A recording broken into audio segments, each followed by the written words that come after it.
بسم الله. بسم الله. السلام عليكم ورحمة الله. Speak you. أعطيني الترجمة بالعربي. ما جات. يلا أوكي. Good evening. يلا نبدأ. يلا بسم الله. It's okay. Please understand.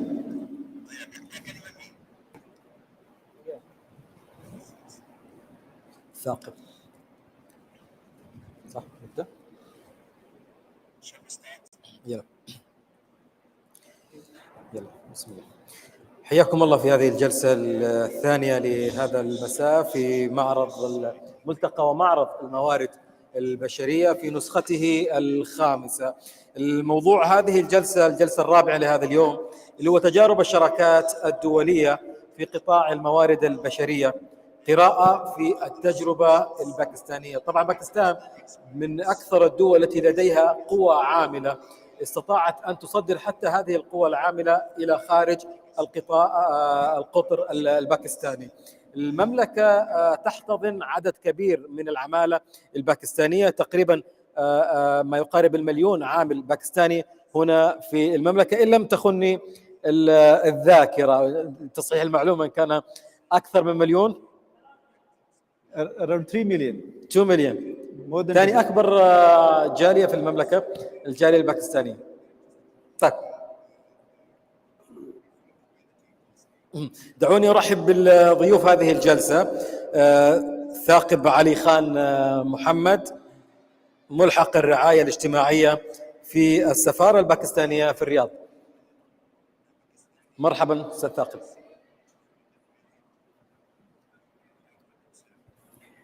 Thank you very much for inviting Pakistan in this prestigious. Can you hear me? Yes. It is okay. So thank you very much for inviting Pakistan in this prestigious occasion of Human Resource and Labor Expo in Riyadh. There is a historical relationship between Pakistan and KSA in all the fields of life, and human resource is not an exception. This is from the 1970s that we have seen boom from Pakistan, that the labor from Pakistan was exporting to Saudi Arabia in the wake of the foundation of oil exporting industry in Saudi. And from the 1970s, we have seen that this relationship and this cooperation is increasing day by day. At present, there are about 2.5 million Pakistanis which are working in Saudi Arabia. And I think that in the building up the foundations of the role of and contribution of Pakistani labor is tremendous. On the other hand, we have seen that the country of Saudi Arabia, the Kingdom of Saudi Arabia, has always cooperated with Pakistan in this respect, and always promote the exporting of the Pakistani manpower and labor from Pakistan to KSA. So this is an historical, there are historical linkages, historical cooperation, which is really appreciating. As far as the experienced international cooperation in human resource industry in Pakistan is concerned, we are proud that we have more than, you can say, 1 million Pakistanis across the globe. 2 مليون. And Okay. yeah. And for most of the population, most of the expatriate Pakistanis, they are based in Middle East. And in Middle East, Saudi Arabia is the biggest partner. So we are really proud of that. دعني أذهب أرحب بسهيل بابار، ملحق الرعاية الاجتماعية في السفارة الباكستانية في الرياض. Thank you very much for having us. A little correction. I am Community Welfare Attaché and Embassy of Pakistan, Riyadh, and Mr. Saqib is serving in Pakistan Consulate, Jeddah. جميل. أرحب أيضا بالأستاذة رغد مهروان، مديرة استقطاب المواهب في الشركة الدولية الاستقدام. حياك الله. شكرا لكم. أبدأ معك سهيل. أهمية توفير إطار عمل موحد لاستخدام العمالة، كيف تتم هذه الشراكة؟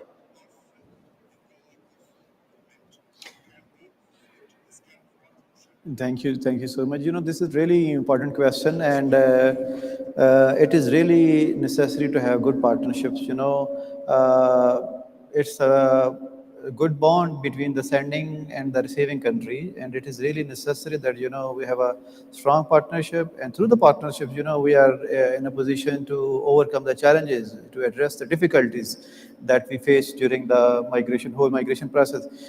It is international requirement as well to make the process safe, secure, and beneficial for all the stakeholders, for the sending country as well as for the country who is having the labor from other countries. So it is really very important. أستاذ رغد، ماذا يعني أهمية توفير إطار عمل موحد لاستخدام العمالة؟ طيب. Should I speak Arabic or English? Okay. طبعا توحيد آلية العمل ووضعها في إطار موحد يضمن حق العامل ويضمن حق صاحب العمل. صاحب العمل سواء الشركة أو الفرد أو المستفيد الأخير من خدمات العامل. العمل بطريقة عشوائية أو بسب كونتراكتنج أو سب ايجنتس بيفقد التراكابيليتي أو التريسابيليتي للعامل، فتلاقي عندك حالات الهروب مرتفعة، حالات رفض العمل. العامل بيكون جاي ما هو واضح له مسؤولياته الأساسية، وهنا احنا بنلقي اللوم على الايجنسيز اللي بتعمل ديبلويمنت للعماله. فلابد انه نوضح الآلية، نطورها علشان كل طرف من الأطراف الثلاثة يعرف حقه ويضمنه. تمام. سيد ثاقب، ما هو أثر الاتفاقيات الثنائية لاستخدام العمالة على مستوى الجودة وحفظ الحقوق؟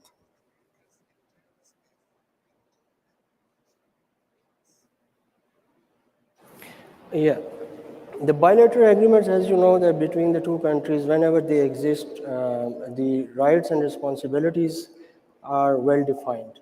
Yeah, if these are not well defined, and you know that there would be gaps and there would be complaints both from the employees and the employers.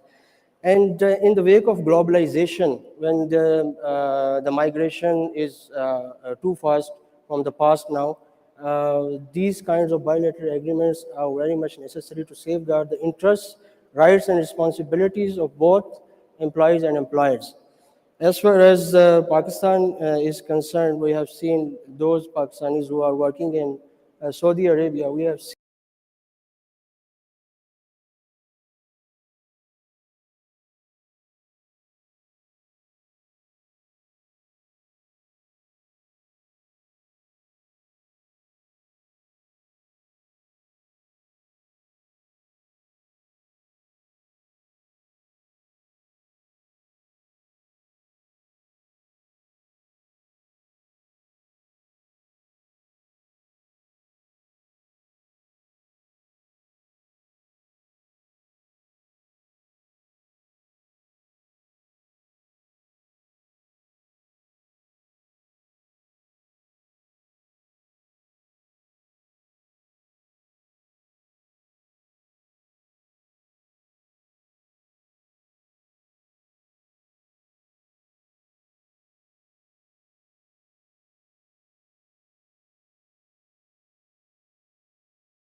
workers, as well as there are cases where the worker is on the wrong side and the employer is on the right side. So the bilateral agreements between the agency, the company in the sending country like in Pakistan and the employer should be very clear. It should clearly indicate the duties as well as the rights of the worker. So, and it is also, important that before dispatch of workers, before sending the workers, there should be meaningful orientation of the workers, because they need to understand what are the local values, what are the requirements of the local culture, and what are the local legal requirements. We have seen many cases where the worker, were not well aware of the social media use, like for example, and but they had to face many troubles after coming to Saudi Arabia. So it is very important that meaningful orientation is done before departure of the workers. So this should also be put in the agreement, and this should be it based on consensus, that the borrowing side should clearly indicate that there are expectations from the workers, what they expect them to learn and know in advance. So السفارة الباكستانية لتوعية وإعطاء دورات تدريبية للعمالة القادمة للمملكة.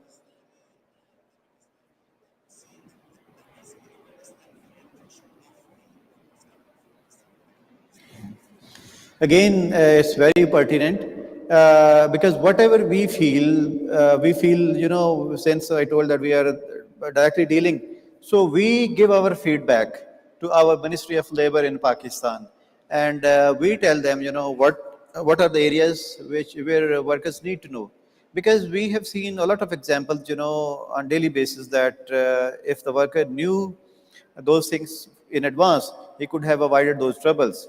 And similarly, there are ways how the worker could have been more productive for the company.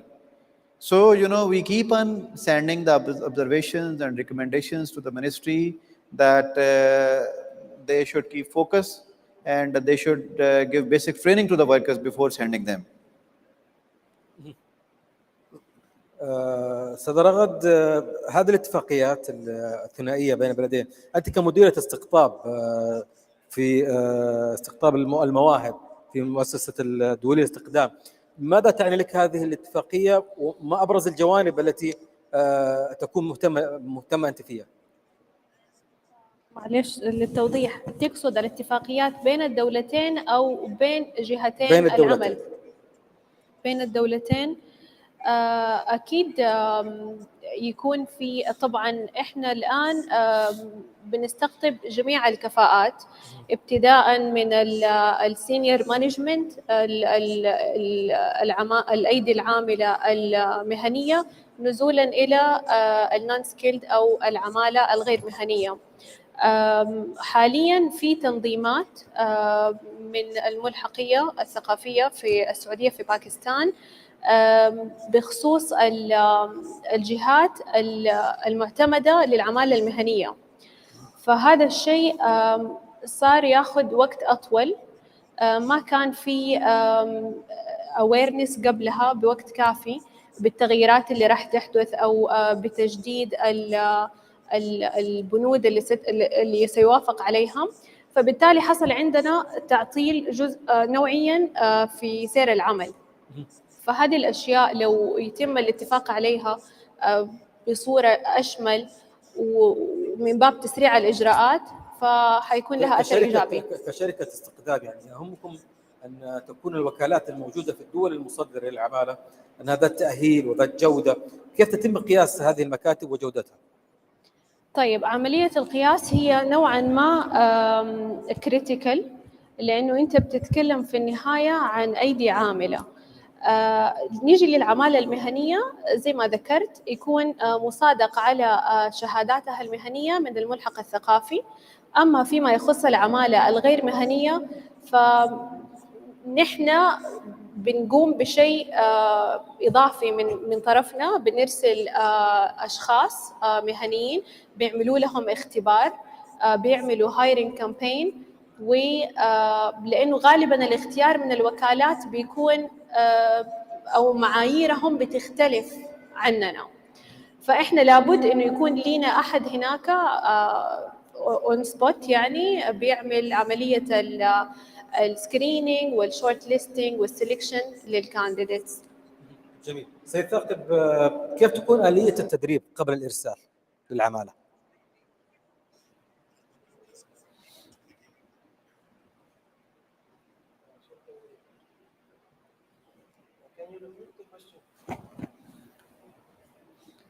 What is the mechanism to impart training?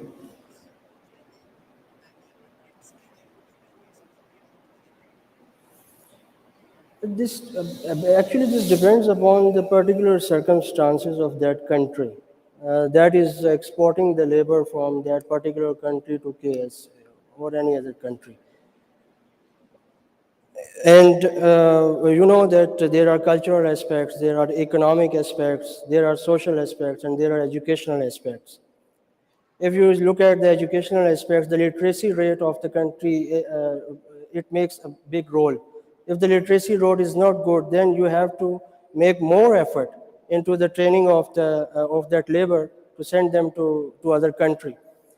And if you look at the economic aspect, that then you know that if they are from the downtrodden segment of the society, or they are not economically so strong, and you have to give them another sort of training, like you have to tell them you have to be so hardworking, you have to work smart, you have to be put your more effort, more years in your work in the particular country.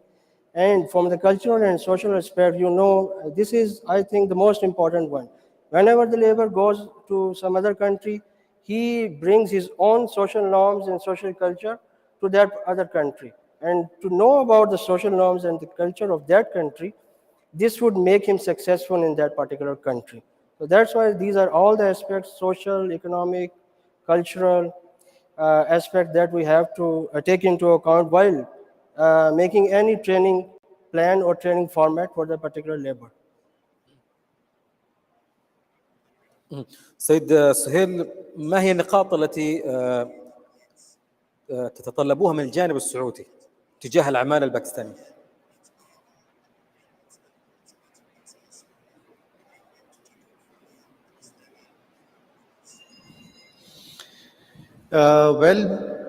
We keep on having different meetings with the Saudi stakeholders, including the Ministry of Human Resource. And what we ask them that whatever your requirements, what you expect our workers to do, tell us, so that we create massive awareness among our workers, and we also convey to our government that they should tell to our workers before coming to Saudi Arabia. So similarly, if we talk about that, what we expect, from Saudi Arabia regarding our workers, I personally believe that Saudi Arabia government has done remarkable work. The labor reforms of 2021, have been tremendous, remarkable, really. And if we observe the new amendments in the labor laws of Saudi Arabia, they are basically the pro-workers. And if the worker is working with the real employer and following the laws of the kingdom, so all the new regulations and amendments are in his favor. So this is a remarkable change. And but if you specifically ask what would be the the proposal or idea, what we expect that there should be more for our workers, I think at times the employer does not have work, it does not have contract. So, in that position, he is not giving the job to the worker, and the worker is in a position to get work somewhere else. And if he goes there, he is arrested upon the violation, considering that this is the violation of the contract, and he is deported. And furthermore, he's put in a position that he cannot even come back to Saudi Arabia again on the work visa. So I personally think that this is some area where it should be considered more, on humanitarian grounds and more passionately. أستاذ رغد، صاحب المنشأة لديه شروط، لديه اشتراطات معينة في العامل، وأنتم أيضا لديكم اشتراطات تتوافق هذه الاشتراطات. ما هي أبرز هذه الاشتراطات من المنشأة ومن لديكم كشركة استقدام؟ في البداية في اشتراطات عامة وفي اشتراطات تخص كل مهنة. نحن كشركة موارد بشرية بتقدم خدمات كوادرنا لدى الغير، فبنواجه إحنا خلال عملية التوظيف والاستقطاب بنبلغ الأيدي العاملة بنشاط الشركة، وإنه لازم يكون في مرونة من جانبهم بالعمل لدى أكثر من جهة. طبعاً مش في آن واحد، لكن هو ما راح يعمل مباشرة لي، راح يعمل لدى الغير. فهذه الأشياء إحنا نكون حريصين على إننا نشعر العامل فيها قبل قدومه. فيما يخص الأشياء المور سبيسيفيك فحتكون على حسب المهنة، حتكون على حسب المؤهلات وما إلى ذلك. سيد بابل، كيف يتم تعزيز هذه الشراكة بين الجهات المصدرة للعمالة والجهة المستقبلة للعمالة؟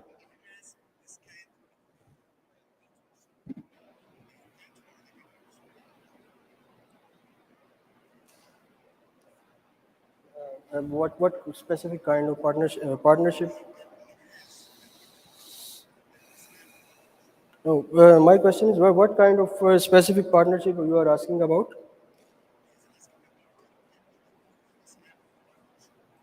No, this is my question, that in what respect the partnership he is asking for.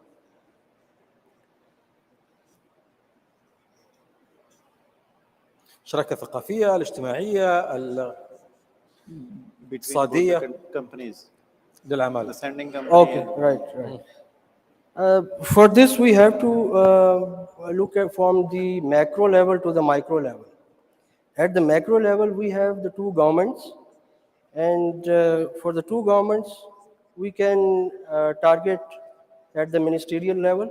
Like I'm from Ministry of Overseas Pakistanis and Human Resource Development, so we can have collaboration within the two ministries, with the Ministry of Human Resource and Social Development of Saudi Arabia, with the Ministry of Human Resources of Pakistan. So this, and another ministry, important ministry, is Ministry of Foreign Affairs. So these are the two main ministries, and if we include Ministry of Culture or Social Affairs, then all the main stakeholders will be at the one platform, and then they would, after deliberations and discussions, they can create some framework for creation of a plan for carrying out partnership between the covering the social and cultural aspects. At the micro level, we can have exchange of students at the university level, because these are the students which would be coming to the kingdom, for example, for different working in different professions.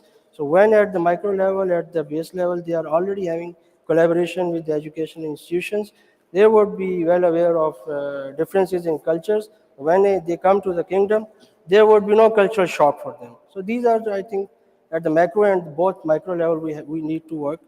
Both countries need to work over this, and this would be beneficial for them. سيد سهيل، منذ السبعينات الميلادية والعمالة الباكستانية دائما تحبذ وتفضل الذهاب إلى المملكة دون غيرها.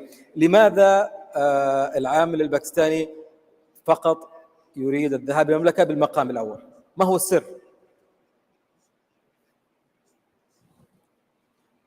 حتى على المستوى الشعبي تقريبا في باكستان.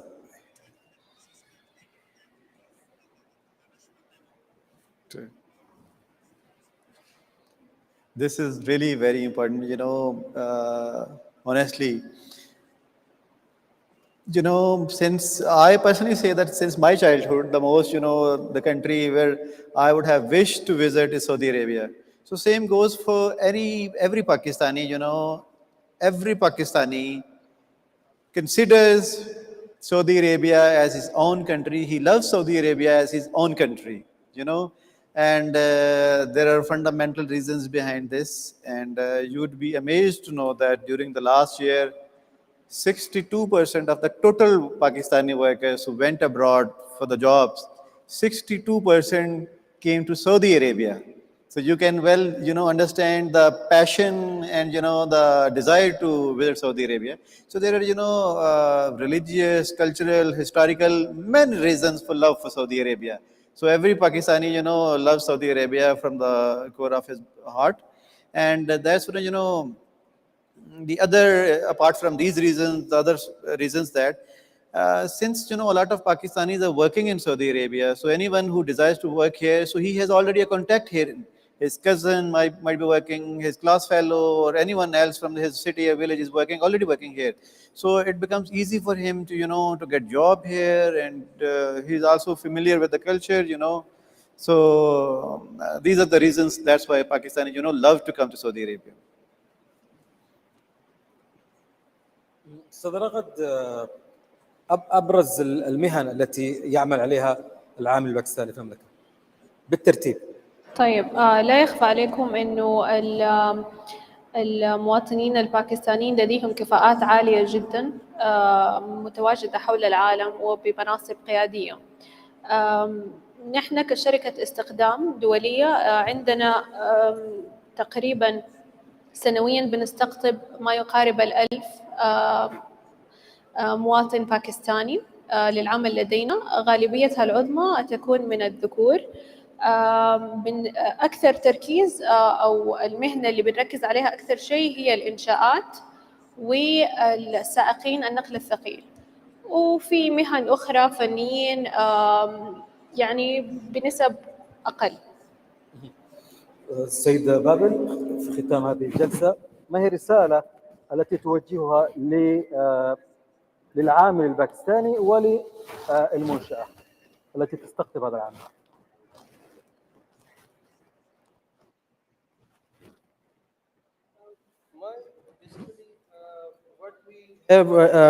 Whenever we interact with the Pakistani workers and labor, the main message, the main theme and point that we convey to them always is that they are going in another country, and the country which have always been very friendly and cooperative with Pakistan.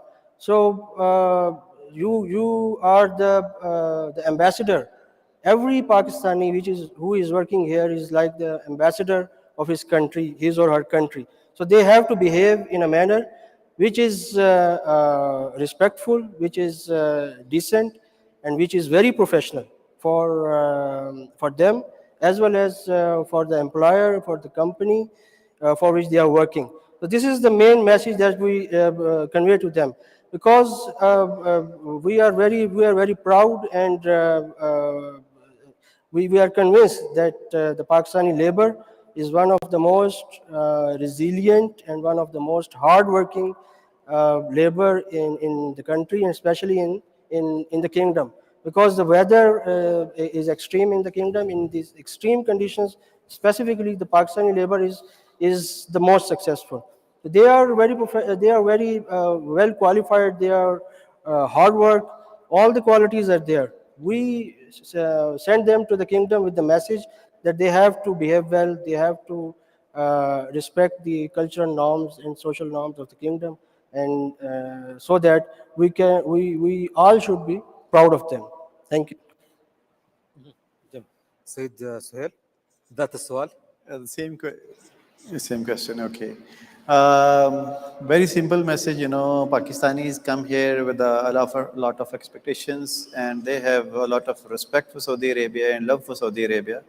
And I would say, that I would expect the same from the Saudi employees, that these people are, very dedicated, and they also expect the same love in reciprocation that they have for Saudi Arabia and for the Saudi companies and for the Saudi Arabia whole. And we are also working in Pakistan on the training aspect, and a lot of the Kamal certified centers are expanding, and the government is putting best efforts to train the workers and also then to send to the Saudi Arabia. And I also would like to share another thing with respect to the female workers. That earlier the minimum age was quite high for women to work abroad. It was 35 years, but now government is seriously thinking that to decrease this age so that the women also get the opportunity of working abroad, especially in Saudi Arabia. So we know that there is a lot of demand for the female workers. So it would be a great option for the Saudi companies to hire female workers from Pakistan in future. So this we can say it's a good news and it's a big change. أستاذ رغد، رسالة التي توجهها للعامل وللمؤسسة أو المنشأة التي تستقطب هذا العامل. الوكالة، تقصد الوكالة؟ طيب. كمديرة استقطاب مواهب يعني في مؤسسة الاستقدام. طيب، في البداية لابد أن يذكر الشيء بالشيء. طبعا نحن عندنا الأيدي العاملة الباكستانية من الأفضل من ناحية كفاءات مهنية، بالذات في مجال الإنشاءات وفي مجال قيادة التريلات والشحن الثقيل.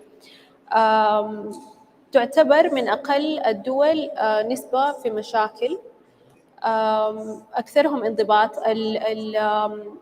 يعني من أقل مشاكل الانضباط موجودة في الأيدي العاملة الباكستانية. الثقافات متقاربة جدا. شكرا. الأستاذ بابل، قبل أن أختم في ختام هذه الجلسة التي تحدثنا فيها عن تجارب الشراكات الدولية في قطاع الموارد البشرية، كانت قراءة عن التجربة الباكستانية.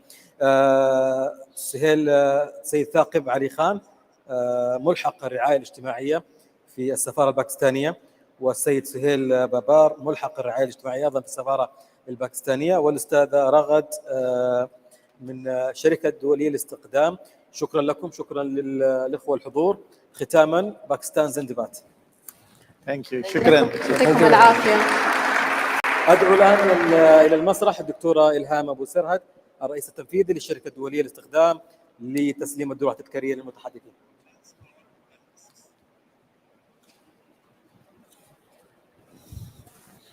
Thank you.